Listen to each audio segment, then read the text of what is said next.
afin de vous donner des idées et des pistes. Donc le thème de ce soir, c'est le développement commercial des éditeurs de logiciels et des sociétés de services informatiques.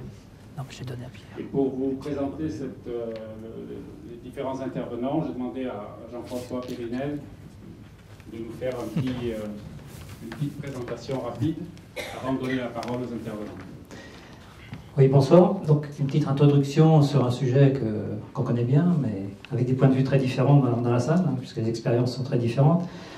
Dans nos métiers, en fait, aujourd'hui, on a affaire à des savoir-faire techniques souvent pointus, et nous avons tendance à penser qu'une solution bien conçue se vendra toute seule. Ça, c'est la réflexion des techniciens que j'ai souvent rencontrés en tant que gestionnaire. L'expérience nous montre, par contre, le plus souvent que la démarche commerciale, bien sûr, est essentielle au succès, et doit même parfois être préalable à tout développement de produit. On s'engage sur des développements et on n'est pas sûr d'avoir les clients. Et on a parfois de mauvaises surprises. Les choix commerciaux, dans la pratique, ne suivent bien sûr pas des règles absolues, mais il y a quand même, au départ, des logiques de stratégie.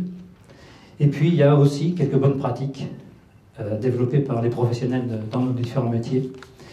Et ce soir, notre ambition, c'est de faire un peu un état de ces bonnes pratiques avec des témoignages concrets et puis des échanges qu'on espère derrière fructueux pour tous.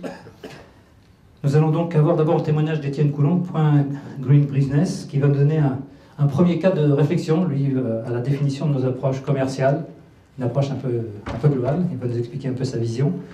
Ensuite, David Gringras de 4+1 et Eric Verret de KISS nous montreront comment cette problématique peut être abordée dans un cadre jeune pousse. Nous n'aurons malheureusement pas ce soir Alain Giordano de Hardis, qui est retenu par un déplacement qui n'était pas prévu. L'international, ça sera le sujet d'une conférence de 14 mars qu'on co-organise avec Grex. Vous verrez ça, vous verrez l'annonce bientôt. Ça reste un sujet particulier et je pense qu'on aura l'occasion d'y revenir. Ensuite, nous aurons l'intervention de M. Bassetti, qui nous expliquera comment il a fait pour s'implanter en Chine et en Allemagne, et en particulier quelle stratégie spécifique de commercialisation il a pu développer. Donc il nous donnera quand même un petit aspect international sur notre soirée.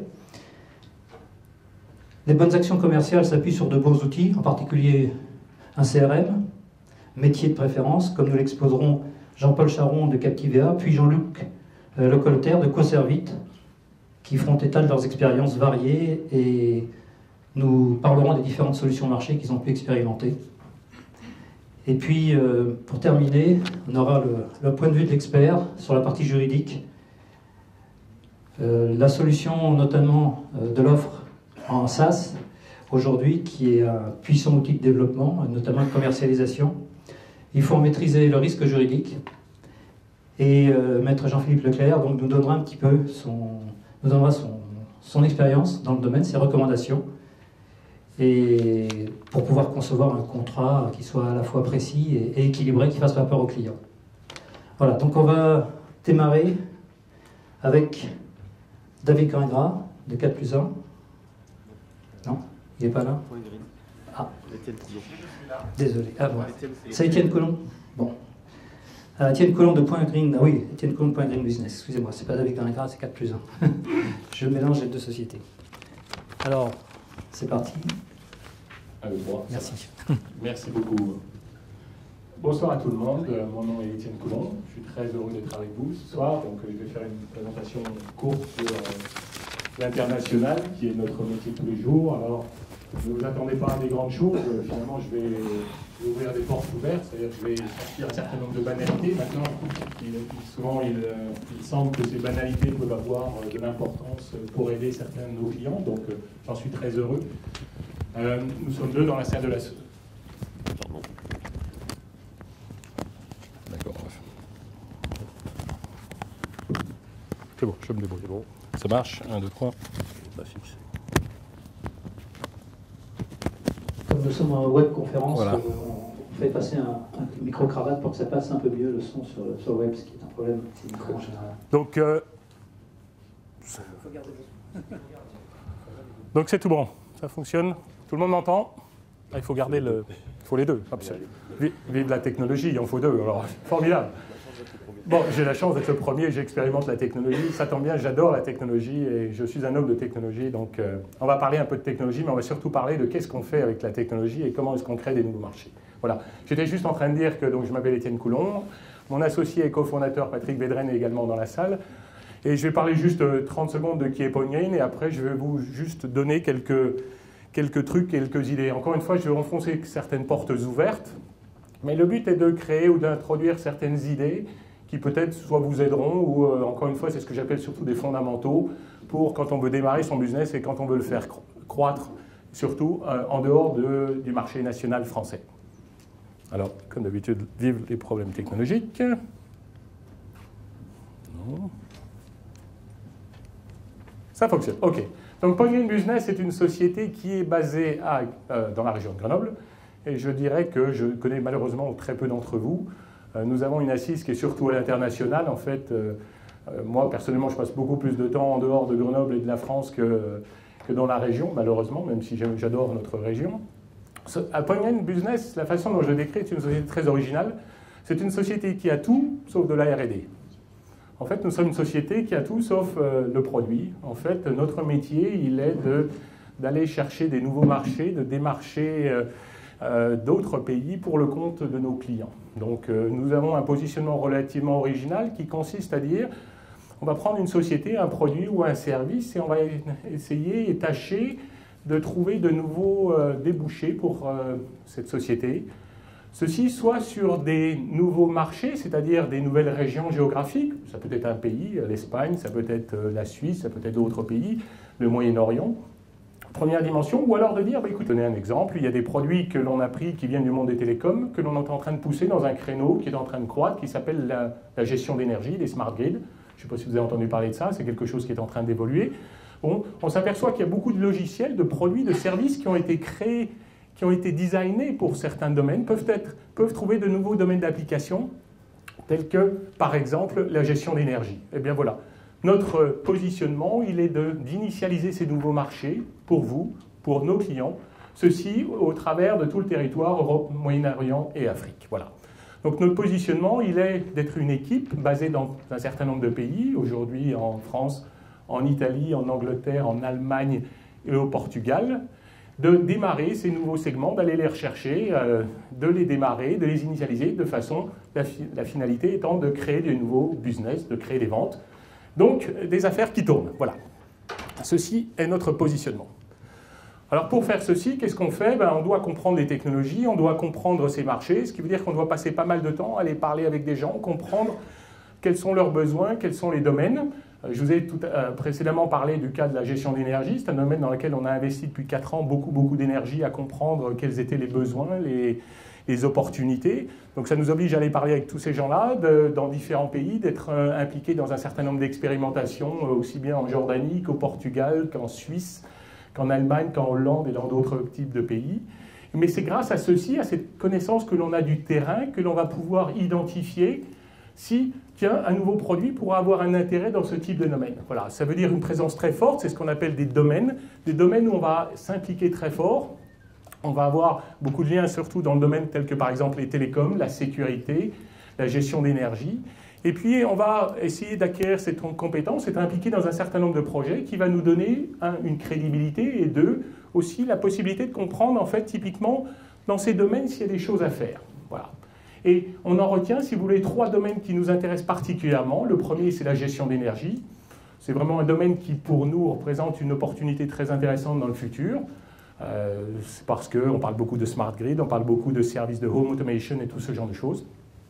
Le deuxième domaine, c'est certaines technologies qui apportent une rupture dans le domaine des innovations dans le domaine de l'infrastructure, mais surtout qui peuvent apporter des nouveaux business models. On est dans une époque où aujourd'hui, il y a pas mal de nouveaux business models qui sont en train d'arriver. Et l'opportunité n'est pas dans la technologie, mais de permettre de nouveaux business models. Le troisième domaine, c'est ce qu'on appelle en anglais l'end-user experience, l'expérience utilisateur, où il y a encore beaucoup de choses à faire. Je ne sais pas vous, moi, mais finalement, plus je cherche à simplifier beaucoup des technologies, je trouve qu'il y a encore beaucoup de choses qui sont très très compliquées, que ce soit à la maison, que ce soit au bureau.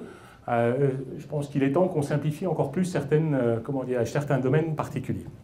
Donc, PointGain s'intéresse à ces 3 domaines. Bon, quand on approche ces nouveaux clients, quand on parle avec certains clients qui ont, on pense, quelque chose d'intéressant et qui rentrent dans le cadre de ces 3 domaines qui nous intéressent, ceux que j'ai mentionnés, la gestion d'énergie, l'expérience utilisateur et la nouvelle infrastructure, bon, ben on va chercher avec eux à comment est-ce qu'on peut attaquer ces nouveaux marchés. Bon. Alors, on peut voir ça de façon très simple, on peut voir ça de façon très compliquée. Comme on dit aux États-Unis, à la fin de la journée, il vaut mieux être très pragmatique. Moi, ayant parcouru, je dirais, le monde entier pendant plus de 20 ans pour le compte d'autres sociétés, je suis devenu extrêmement pragmatique. Je pense que quand on a une politique commerciale qui fonctionne dans un pays, vouloir la dupliquer dans un autre pays est quelque chose qui est très difficile. Donc, il vaut mieux appliquer des méthodes très simples. Alors, encore une fois, je ouvre des portes ouvertes, il y a un certain nombre d'ingrédients qui sont très intéressants quand on veut approcher des nouveaux marchés. La première de base, c'est que ça soit un pays, que ça soit un nouveau segment, c'est la notion de référence. Je veux dire, aujourd'hui, si vous vendez par exemple dans un pays en France, vous voulez démarrer un marché en Italie, bon, il y a un certain nombre de paramètres qui peuvent être très très différents d'un pays à l'autre. Bon, tout le monde demande généralement, est-ce que vous avez une référence, est-ce qu'il y a quelque chose que vous pouvez montrer d'existant? C'est vraiment la base, c'est la chose par laquelle nous démarrons toujours dans un autre pays ou dans un marché vertical ou dans une niche, c'est de trouver cette référence, quitte d'ailleurs à l'acheter, cette référence. C'est vraiment le point de départ. Le deuxième, derrière ça, c'est en fait comprendre la validation. C'est-à-dire, est-ce qu'on répond à un problème qui peut peut-être pas forcément le même en France et dans un autre pays. Pourquoi? Pour des raisons de culture, pour des contextes économiques qui sont différents, pour des contextes sociaux qui sont différents. Il y a plein de choses qui font, et je pourrais parler pendant des heures d'exemples concrets, mais il faut comprendre quel est le problème qu'on va résoudre. Est-ce que c'est exactement le même problème d'un pays à un autre? Et l'expérience montre que ce n'est pas forcément le même. Donc ça veut dire que des fois, ça veut dire qu'il va falloir prendre un certain temps pour essayer de comprendre, d'adapter ce pitch, en particulier le pitch commercial. Donc c'est pour ça qu'il y a derrière tout ça, si vous voulez, l'idée de dire, bon, il faut comprendre ce problème, mais derrière, il va falloir construire un écosystème autour du produit ou du service que l'on a, de façon en fait à pouvoir faciliter l'insertion du produit ou du service dans le marché local. Donc c'est ce que j'appelle la construction de cet écosystème. Et puis enfin, une fois qu'on a initialisé ceci, c'est tout au moins c'est la pratique, c'est la méthodologie que l'on suit nous, c'est de trouver ce que j'appelle le grand frère, celui qui va permettre de passer du stade de démarrage lent à quelque chose de plus efficace et surtout d'un marché récurrent. C'est-à-dire d'un marché où on ne va pas forcément mettre énormément de ressources, on ne va pas démarrer un bureau dans le pays local avec des employés, avec un certain nombre de choses, mais on va chercher quelqu'un, un grand frère, qui sera intéressé à faire développer ce marché avec vous ou pour vous. Voilà. Je ne sais pas si certains d'entre vous ont entendu parler de ce qu'on appelle il y a une grande... il y a des mots à la mode en ce moment qui sortent, tels que le business asymétrique ou les produits asymétriques. Je ne sais pas si certains d'entre vous ont entendu parler de ceci dans les journaux ou dans certaines revues. L'exemple, c'est de dire, bon, aujourd'hui, il y a un produit qui s'appelle une voiture. Bon, il y a un produit asymétrique qui s'appelle l'essence. Bon, si le prix de l'essence diminue, a priori, les ventes de voitures vont augmenter, où il peut y avoir une relation de cause à effet. Bon, donc l'idée derrière tout ça, c'est toujours de dire, ben, mon produit ou mon service, je peux le mettre à côté d'un autre produit et un service. Et peut-être que si l'un me tire, ou je peux tirer l'autre, et du coup, on va créer une relation entre les deux. Et c'est ça, souvent, toute la science, en fait, de démarrer un business, c'est-à-dire de créer des dépendances entre un produit, un service et un autre. Et c'est ça qui va permettre, en fait, de démarrer un business autour d'un produit ou un service dans un autre pays. Donc ça veut dire quoi? Ça veut dire que quand on pénètre ces nouveaux marchés, on va essayer de phaser. La façon dont on fait ça chez Ponyane, c'est de dire, on va essayer de trouver, de faire ce qu'on appelle une validation du marché, c'est-à-dire en gros de comprendre quel est le problème, comment on peut le résoudre, quels sont les contextes, quelle est la différence de contexte entre la France et ce pays. La deuxième phase, c'est la notion de créer cette référence. Hein, j'en ai déjà parlé.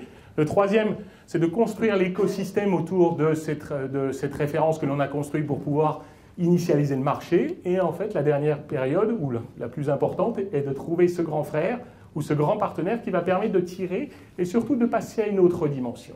Voilà. Alors, voilà, donc ça peut prendre 3 mois, 6 mois, 12 mois, 24 mois. Des fois, on a un bouton qui s'appelle « J'ai de la chance ». Ça peut aller plus vite. Mais personnellement, j'ai rarement vu des marchés qui démarrent aussi vite que quelques mois et ainsi de suite. Beaucoup de gens ont beaucoup d'espoir à démarrer de façon très vite. La fin de la journée, c'est que tous les... comment dirais-je, tous les il y a toujours un certain nombre d'étapes de base à respecter. Bon. Et que l'on mette beaucoup de ressources ou peu de ressources, de toute façon, quand on n'a pas de référence, vous savez quoi? On ne peut pas démarrer. Si je prends un pays tel que l'Allemagne, qui est un marché très très difficile, en particulier pour des Français, je veux dire, dans un marché allemand, tant qu'on n'a pas construit une référence, ainsi de suite, pénétrer d'autres et de dupliquer ça est quelque chose qui est très difficile. Mais chaque marché est particulier. C'est ça qui, dans notre métier, est passionnant. C'est que démarrer, que ce soit en Angleterre ou dans les pays nordiques ou en Italie ou au Portugal, chaque fois c'est très très différent. Mais par contre, ce qui est commun, c'est vraiment cette notion de phasage et d'y aller étape par étape. Donc, autour de ça, eh bien, on va pouvoir en fait mettre en place, c'est ce que fait BoingGreen, des équipes avec des gens, avec des compétences différentes au fur et à mesure des phases, qui vont permettre, comment dirais-je, de mettre en place et de réaliser les objectifs qui sont inscrits sur cette slide. Alors, pour moi, ce qui est important, le message que je veux passer dans cette slide, c'est que, vous savez, très souvent, il y a beaucoup de sociétés qui disent moi, ce qu'il me faut, c'est au départ un sales manager, quelqu'un qui est très expérimenté, qui va démarrer un pays, qui va faire un certain nombre de choses. Le point que je veux passer ici, c'est que l'expérience montre, en fait, c'est que les compétences dont on a besoin au fur et à mesure du temps ne sont pas les mêmes. Pourquoi? Parce qu'au départ, on va vouloir, encore une fois, valider le marché. Ça veut dire qu'il faut quelqu'un qui sait il sache de quoi il parle. Mais par contre, on n'a pas forcément besoin d'un vendeur au départ. On a besoin de quelqu'un qui comprenne, qui aille sniffer, qui aille rechercher des informations, qui fasse une analyse, une véritable analyse du marché. Là où après, on va commencer à avoir besoin de vendeurs, mais pas forcément du sales manager, c'est-à-dire pas le gars qui est là pour revoir la taille du pipe ou la taille du tuyau d'affaires. Et en fait, c'est, on pense, un élément extrêmement important de pouvoir allouer des ressources avec des caractéristiques, avec des compétences différentes au fur et à mesure du temps. C'est un élément de succès extrêmement important.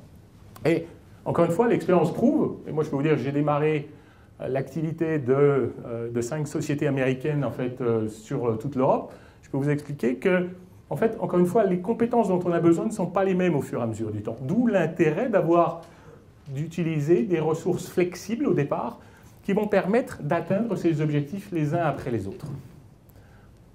Voilà, c'était une présentation très courte et très simple, mais le but est pour vous expliquer que quand on veut démarrer une nouvelle activité, qu'elle soit sur une géographie ou sur des niches nouvelles, ce qui est important, en fait, c'est d'y aller étape par étape. Aux États-Unis, on appelle ça baby step par baby step. C'est quelque chose qui doit vraiment créer des fondations qui sont très solides au fur et à mesure du temps. Voilà. Merci. Je vais prendre le micro.